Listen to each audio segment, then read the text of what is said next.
Pelatih PSM Makassar Bernardo Tavares kembali menanggapi polemik terkait dirinya, yang enggan melepas salah satu pemainnya ke Timnas Indonesia U23. Sebelumnya, salah satu pemain PSM Makassar Zaki Ashraf mendapatkan pemanggilan untuk membela Timnas Indonesia di ajang Piala AFF U23. Namun sang pelatih enggan melepas sang pemain lantaran tenaganya sangat dibutuhkan tim, untuk berlaga di dua kompetisi sekaligus yakni Liga 1 dan AFC Cup. Dengan alasan tersebut, sang pelatih Bernardo Tavares tidak mau melepas pemainnya itu.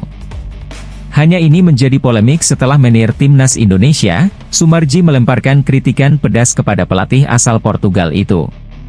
Bernardo Tavares pun kembali menanggapi hal tersebut dan menyebut, ia tidak pernah berkomunikasi dengan siapapun dari pihak Timnas Indonesia.